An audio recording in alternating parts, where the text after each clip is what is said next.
Minulo sobotno dopoldne v Celju je bilo povsem v znamenju lokalnih volitev.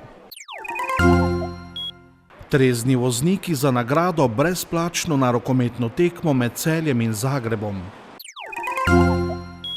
V Laškem namenu predali obnovljeno železniško postajo.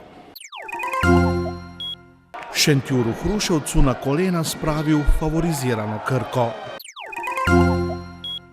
Spoštovane gledalke, cenjeni gledalci, dober večer. V nedeljo bomo v Sloveniji na lokalnih volitvah volili župane, občinske svetnike in člane krajevnih skupnosti ter mestnih četrti. Minuli konec tedna se je tako v celjskem mestnem središču predstavila večina celjskih strank in list, prisotni pa so bili tudi vsi celjski županski kandidati. Lepo vreme, glasba, številne stojnice, ki so jih postavile stranke in liste, aktualni in morebitni bodoči politiki na vsakem koraku, pa žlahtna kapljica, palačinke, male pozornosti, številni nasmehi, debate.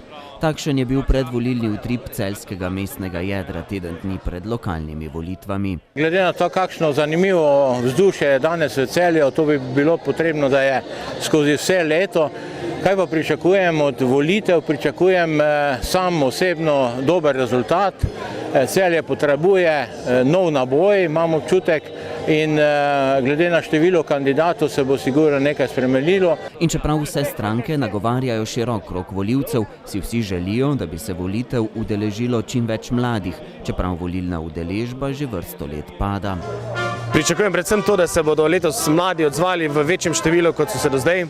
Pričakujem, da bo volilna udeležba letos okoli 60%, kar mislim, da smo v Celju sposobni. In pričakujem seveda realno drugi krog, če že ne zmago v prvem krogu. Zdi se, da so si kandidati glede ključnih projektov za prihodnost Celja precej edini. Poleg sanacije okolja, ki se mora začeti takoj, potrebuje v naslednjih 4 letih sigurno obvoznico. Promet, jaz mu rada rečem, kar avtocesta skozi Celje, močno načenja naš zrak, poleg seveda onesnažene zemlje, ki je pa tako ali tako znano dejstvo. Mi smo jasno zapisali, da bomo naredili Celjsko morje. Predvsem želimo razviti Šmartinsko jezero, zato da bomo najprej imeli Celjanke in Celjani nekaj od tega, se pravi tudi mestno plažo, in v nadaljevanju seveda to tudi pomeni rast turizma v Celju.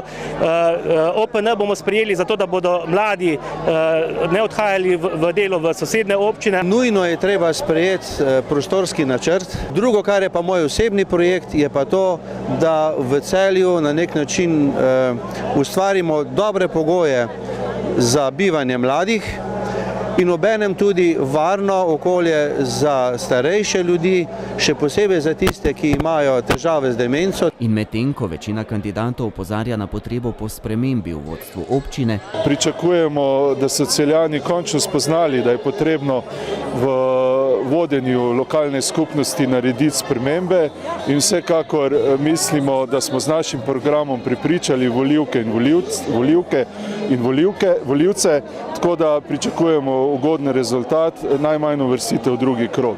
Aktualni župan pričakuje veliko zmago na nedeljskih volitvah. Kampanja je dokaj anemična, če tako rečem, niti ne vsebinska. Jaz pravzaprav v tej kampanji nisem slišal še nobenega novega predloga, ki bi bil inovativen, ki bi bil uporaben za Celje, ampak se kandidati bolj kot ne osredotočajo na probleme, ki tako ali tako vsi vemo, kateri so in ki jih moramo v prihodnosti rešiti. Nekateri celo na zlivanje gnojnice, in jaz verjamem, da takšnih kandidatov volivke in volivci ne bodo nagradili. Na naši televiziji bomo stranke, ki se potegujejo za vstop v celjski mestni svet, soočili v četrtek ob 20. S kandidati za župane pa se bomo pogovarjali v petek, prav tako ob 20.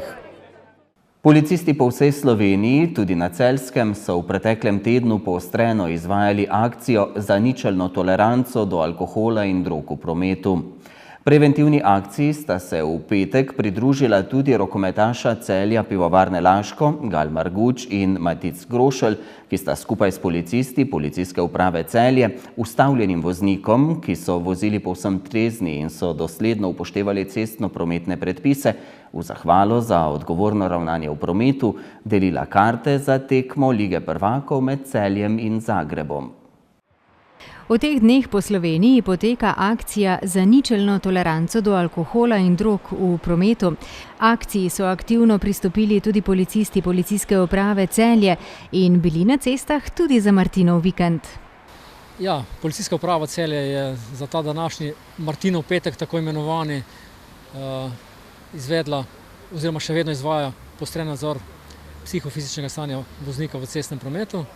Obenem smo pa veseli, da se nam je pri tej represivni aktivnosti pridružilo tudi rokometni klub Celje Pivovarna Laško, ki na nek drugačen način vabi odgovorne voznike k še vedno odgovorni vožnji tudi vnaprej in vsem tistim, ki bo danes v tem kontroliranem delu opravili negativen preizkus z alkotestom in bodo tudi drugače izpolnjevali vse pogoje, bodo prijazno povabljeni na rokometno tekmo, kar je eden izmed novih pristopov, tudi morda k temu, da tudi na ta način ozaveščamo voznike k vožnji brez vpliva alkohola oziroma drugih substanc in pa k spoštovanju prometnih predpisov.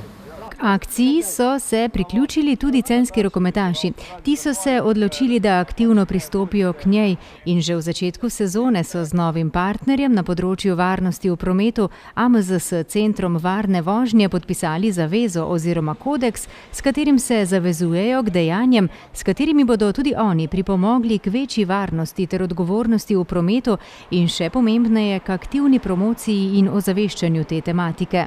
Ja, to je nekaj najmanj, kar lahko naredimo, da še mi pripomoremo k tej varnosti na cesti in mogoče bo ta ena karta oziroma dve za na tekmo 18. novembra pripomogla temu, da bo kakšen voznik trezen, da ne bo kakšna nesreča manj in smo veseli, da lahko pomagamo. Akcija v teh dneh še vedno poteka, tako da tisti, ki karte v petek niste dobili, še niste zamudili svoje priložnosti. V času akcije ste lahko namreč nagrajeni. Vsak udeleženec v prometu, ki ga bo ustavila policija in bo dosledno upošteval cestno-prometne predpise, lahko prejme torej kupon za brezplačen ogled težko pričakovane tekme Lige prvakov. V sklopu nadgradnje železniške proge Zidani most Celje je bil na železniški postaji Laško zgrajen nov podhod s 3 dvigali ter 2 nova perona. Na postajnem poslopju je bila obnovljena celotna fasada, nove so sanitarije in tudi čakalnica za uporabnike železniških storitev. Prenovljeno železniško postajo so v Laškem namenu predali prejšnji konec tedna. V Laškem so lahko nad samo posodobitvijo železniške postaje več kot zadovoljni. V primerjavi s preteklo je dobesedno kot dan in noč. Nova oziroma prenovljena je dobesedno nekaj posebnega. Novi sta tudi 2 parkirišči ob vsem naštetem, za uporabnike železniških storitev postaje pa je dostopna tudi za gibalno ovirane osebe. Danes imamo obnovljeno samo postajo, stavbo postaje, ampak je urejena vsa peronska infrastruktura, izvennivojski dostop, podhod, dvigalo, vsi tiri, obnovljena elektrifikacija. Tako da gre za projekt, ki je v celoti bil vreden dobrih 10 milijonov evrov. V Laškem so znatno dvignili kakovost storitev železniške postaje in obenem tudi samo varnost za vse uporabnike, kot tudi za vse prebivalce. Jaz mislim, da so lahko tudi železničarji ponosni na tale objekt, glede na to, da je po mnenju komisije, ki ocenjuje najlepša zdraviliška kraja v Sloveniji, to je ena najlepših železniških postaj v naši državi. Seveda smo pa tudi Laščani izredno ponosni na to in s tem smo tudi rešili en res velik problem dostopa oziroma vstopa v Laško preko železniške infrastrukture z vlaki. Danes je omogočeno praktično vsem ljudem normalen, nemoten dostop do vlakov kot takih. Hkrati pa smo tudi pridobili železniški podhod, ki omogoča tudi varen prehod naših občanov z ene strani železniške proge na drugi. V Laškem so torej dela zaključena, nikakor pa ni zaključen projekt. Tudi v Rimskih Toplicah bodo deležni prenovitve železniške postaje. Ja, identična železniška postaja oziroma z enako infrastrukturo se bo tudi pričela graditi v naslednjih mesecih v Rimskih Toplicah.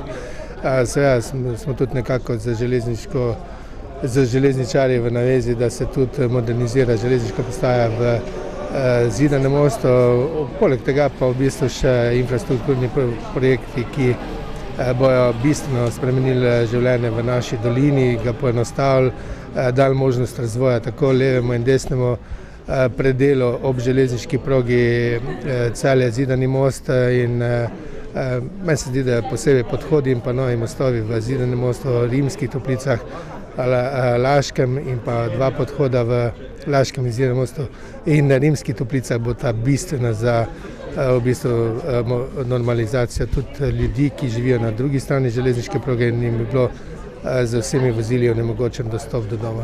To je del projekta nadgradnje proge Zidani most Celje, ki je ocenjen na 280 milijonov evrov in je sofinanciran z evropskimi sredstvi 90 milijonov evrov. Trenutno sta v gradnji še odseka med Rimskim in Laškim in potem proti Celju še. V prihodnjem letu bomo še nadaljevali z nadgradnjo postaje Rimske Toplice in odseka do Zidanega mostu. Gradimo že podvoz na moč Marije Gradec, gradili bomo še most čez Savinjo, tako da nas še veliko čaka, ampak projekt dobro teče in ga bomo zaključili do konca leta 2020.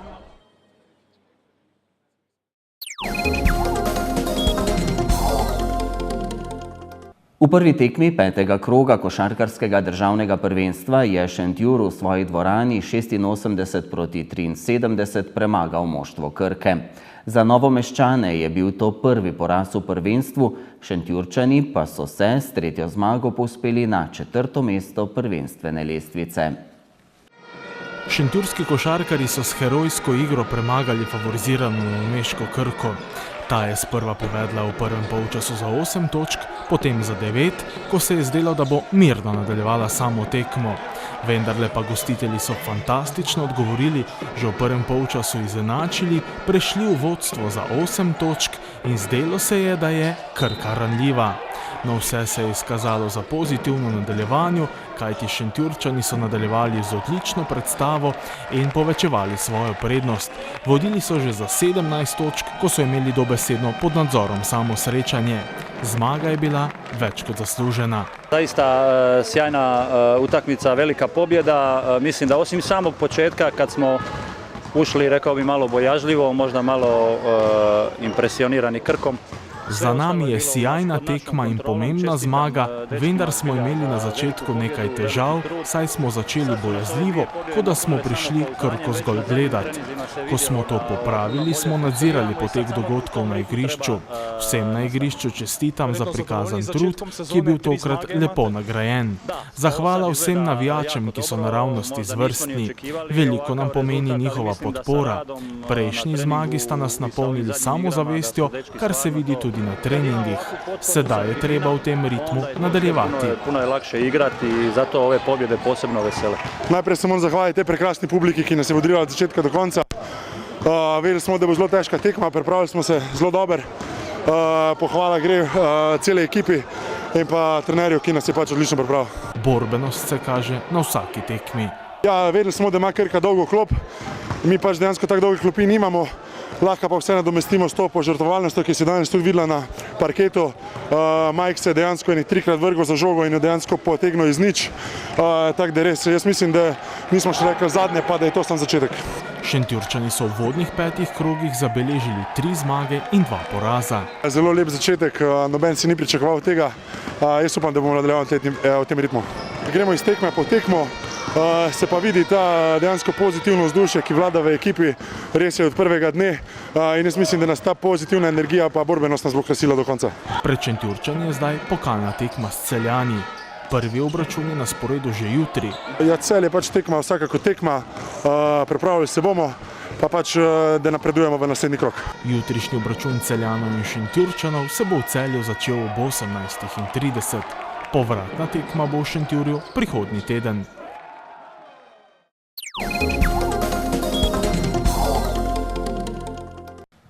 Jutri bo na vzhodu še precej sončno, drugod bo zmirno do pretežno oblačno. Na zahodu ni izključena kakšna kaplja dežja. Še bo pihal jugozahodnik. Jutranje temperature bodo od 5 do 13, najvišje dnevne od 13 do 19 stopinj Celzija. V sredo in četrtek bo v notranjosti pretežno oblačno, več sonca bo v gorah in na Primorskem, kjer bo še pihala šibka burja. Končani so dogodki dneva na televiziji Celje. Hvala za pozornost, prijeten preostanek večera, bodite tudi v naši družbi. Nasvidenje.